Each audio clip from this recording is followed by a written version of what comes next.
c'est très difficile de parler de soi-même, franchement. Mais bon, je vais essayer. Moi, je me définis, comme on me définit d'ailleurs, comme un Malien d'origine, Sénégalais d'adoption, panafricaniste par conviction et citoyen du monde noir par devoir de combat. Donc je suis à la fois un disciple de Cheikh Anta Diop et de Marcus Garvey. Je suis banquier de formation, mais depuis ma jeunesse, je me suis toujours intéressé à la littérature et aux arts.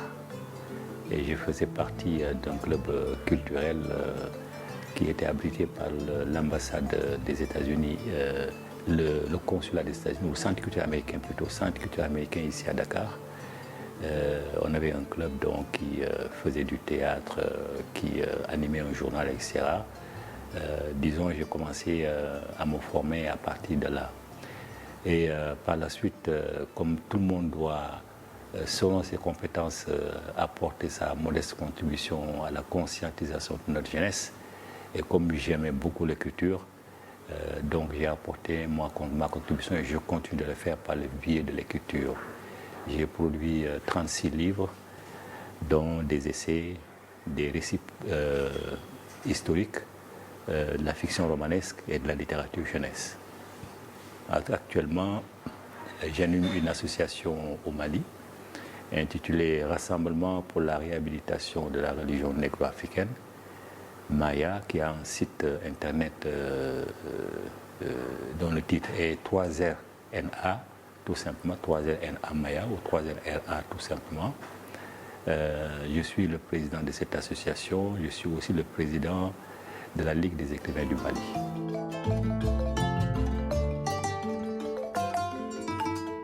Il n'y a pas d'opposition entre les chiffres et les lettres, et que simplement parce que l'écriture est ma passion. Donc, comme l'écriture est ma passion, bon, effectivement, je l'utilise pour transmettre, pour en tout cas contribuer modestement à la conscientisation de la jeunesse africaine.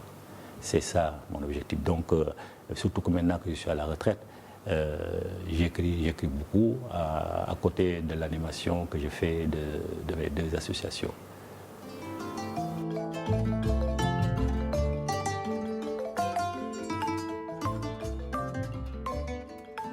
D'abord, la religion n'existe pas.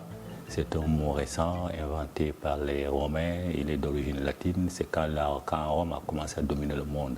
Donc c'est un mot inventé, mais quand il a inventé, toutes les réalités qu'elle prétend couvrir existaient déjà. Donc il n'a apporté aucun enseignement, disons, différent de l'enseignement qui existait avant. Et que par conséquent, il faut l'effacer au détriment, au profit plutôt de la tradition. C'est seule la tradition qui existe. Et que si on pose en Africain la question de savoir si la religion existe en Afrique, elle va elle-même se poser des questions avant de répondre. Parfois même, elle va dire non. Mais si on lui demande si la tradition existe en Afrique, il n'aura aucune hésitation, il dira oui. Donc c'est qui prouve que, effectivement, le mot religion est utilisé pour s'aimer la zizanie, entre guillemets, pour tromper les gens, parce qu'on oppose religion et tradition. Or, les deux termes couvrent exactement la même réalité. Et donc, j'ai dit non, traditions, elles sont antérieures à toutes les autres traditions. Elles existent plus de 1000 ans avant la Bible, avant l'Ancien Testament, plus de 2000 ans avant le Nouveau Testament et plus de 3000 ans avant l'apparition du Coran. Et que tout est embrassé dedans. Et dans ce livre-là, il ne fait référence à la vie d'aucun individu. Aucune personne ne voit sa biographie écrite dans ce livre-là. Ça ne concerne que les divinités et les ancêtres, contrairement aux autres livres qui sont des livres de narration qui concernent l'histoire des êtres humains. Donc ça n'a rien à voir. Et ce livre-là, chez nous, existe bien. On les appelle les médounétaires, toutes ces paroles sacrées qu'eux-mêmes ont reprises et qui sont sur les sarcophages, sur les pyramides et qui sont aussi dans des textes écrits. Et une grande partie d'entre ces écrits-là ont été rassemblés dans un livre qui s'appelle vulgairement le livre des morts des anciens Égyptiens, mais le terme exact, c'est le livre de la sortie à la lumière du jour. Ces textes-là existent, ce sont des preuves qui existent, qui montrent que les Africains, avant tous les autres peuples, ont réfléchi à Dieu, ont cerné Dieu dans sa totalité. C'est pourquoi la religion traditionnelle africaine a toujours été imitée, mais n'a jamais été égalée.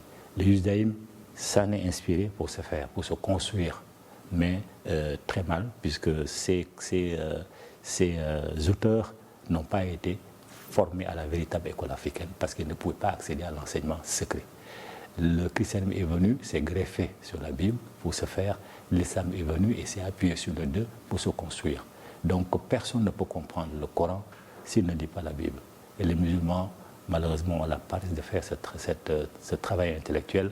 Certains pensent même que c'est un péché que de retourner à la Bible. Et ça, c'est dommage. Plus les populations resteront ignorantes de leur véritable tradition, mais plus l'islam va proliférer, va prospérer, et eux aussi ils vont en tirer avantage parce qu'il n'y aura pas de contestation.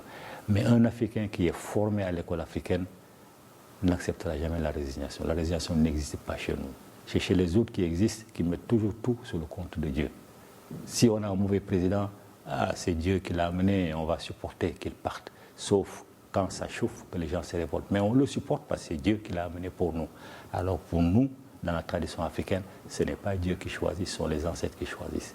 Et quand on déçoit les ancêtres, on paye cash. Donc ils le savent, c'est pourquoi ils ne retournent pas en arrière. Ce n'est pas dans leur intérêt. Nous devons apporter notre contribution au même titre que nous ne pouvons pas laisser vivre le monde parce qu'il y a le monde à la catastrophe. Et nous avons des valeurs qui vont préserver le monde cause à 70% sur ce que dit. Religion, culture, tradition, mœurs et coutumes, c'est exactement la même chose. Ces mots revêtent les mêmes réalités, il n'y a aucune différence. Quand on parle de cultures africaines au pluriel, on ne parle pas d'islam au pluriel, on ne parle pas de christianisme au pluriel. Il y a des sensibilités différentes dans le christianisme. Catholique, protestant, témoin de Jéhovah, etc. L'islam c'est pareil, sunnite, mouride, sunnite, chiite, laïenne, etc. Mais le tronc commun c'est exactement la même. C'est l'enseignement du Coran qui est suivi. Dans le christianisme, c'est l'enseignement de la Bible qui est suivi. Dans nos traditions, ce sont les mêmes valeurs qui circulent. L'unicité de Dieu, dans toutes les traditions, du Sénégal jusqu'en Afrique australe, l'unicité de Dieu. L'unicité plurielle de Dieu, c'est-à-dire il est à la fois partielle de totalité. Il est la force vitale. Il est androgyne. La complémentarité entre la femme et l'homme, pas l'égalité, mais la complémentarité.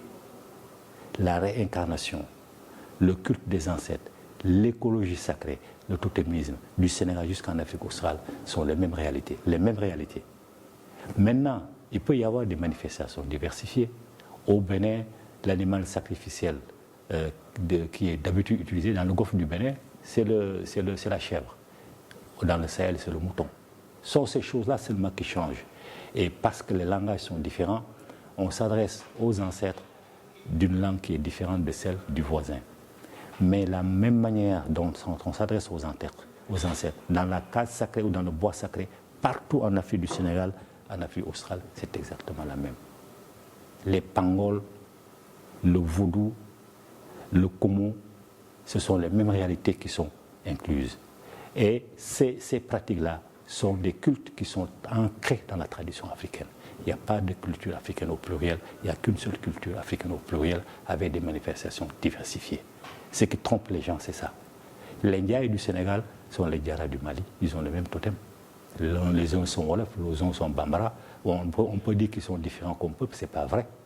Les Guèye du Sénégal et les Nkouma du Ghana, les Doumbia du Mali, c'est exactement la même chose. Les Diop du Sénégal, les Traoré du Mali, c'est la même chose. Les Ngom et les Mbo du Sénégal sont les mêmes que les Mbo et les Ngom de l'Afrique centrale. C'est les mêmes peuples. Tout simplement qu'il y a eu des branches qui sont diversifiées, qui sont allées s'installer ailleurs, mais qui ont gardé les points fondamentaux communs. Il n'y a pas plusieurs cultures africaines, il n'y en a qu'une seule. La vision du monde de l'Africain est fondamentalement différente de la vision du monde du judéo-chrétien et de l'islam. C'est une vision du monde. Et dans cette vision du monde définit la politique, définit l'économie, définit les relations des humains entre eux. Cette vision du monde qui définit cela. Voilà pourquoi les relations entre les hommes, la politique et l'économie ne peuvent pas être de la même manière, la même nature partout dans le monde.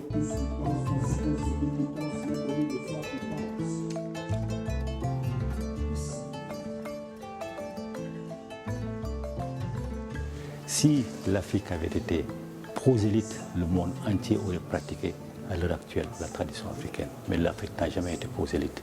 Ce sont les autres qui sont venus à l'école africaine. Ils sont déplacés pour venir depuis Abraham concernant les Hébreux. Abraham est venu en Égypte. Il a appris en Égypte. Abraham n'était pas circoncis. Quand on n'est pas circoncis, on ne peut pas entrer dans les secrets de la tradition africaine. Jamais. Ils ont vu en surface, ils ont copié en surface, ils ont fait leur propre tradition. Et quand ils ont établi leur tradition, leur religion, ils ont inclus beaucoup de mensonges, ils ont insulté l'Afrique. Ils ont fait comme si la race est née, les races sont nées à partir de Noé, ce qui est un mensonge historique. Donc ça veut dire qu'ils n'ont rien pris de chez nous, ils ont tout fabriqué pour eux-mêmes, à coup de mensonges contre notre tradition. Voilà pourquoi on ne peut pas dire que nous leur avons légué quelque chose. Ils ont appris ce qu'ils ont appris de surface, ils ont créé leur tradition qui est fondamentalement différente de la nôtre et que nous ne pourrons pas aujourd'hui, sous prétexte de modernisme et de difficultés à retourner en arrière, aller dans leur sens et rester musulmans. C'est ça la résignation. Sinon, dans la tradition africaine, la résignation n'existe pas. Parce qu'on ne met jamais rien sur le dos de Dieu. Tout ce qui se passe, de positif comme de négatif, c'est l'être humain qui le construit. Dieu est trop haut, Dieu est trop pur pour se mêler de nos affaires. Dieu n'a aucune raison de vous donner la gloire, moi la fortune, et de faire d'un autre un mendiant. Dieu n'a pas le droit de le faire. Ce sont les musulmans, les chrétiens qui raisonnent comme ça. C'est même un manque de respect vis-à-vis de Dieu, mais ce n'est pas nous. Donc nous, notre tradition, c'est le respect pur envers Dieu. On ne lui demande même pas d'intervenir, parce que lui demander d'être injuste.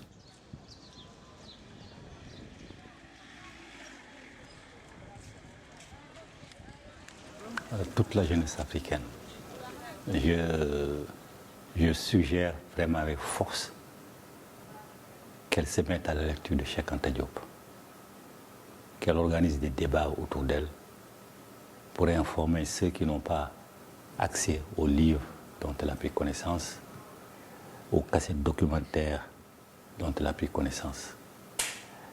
Je lui suggère de faire ce travail-là, parce que c'est ce travail qui va lui permettre de ne plus avoir honte de ses ancêtres, au contraire d'en être fier, de savoir quel rôle de grands bâtisseurs ces ancêtres ont tenu dans l'histoire de l'humanité, quel rôle ils ont joué dans l'émergence de l'humanité, dans tous les domaines, la science, la médecine, les techniques, l'architecture, etc. Donc c'est ce conseil que je donne vraiment à la jeunesse africaine. Droit Libre TV, la web télé 100% droits humains, 100% liberté d'expression.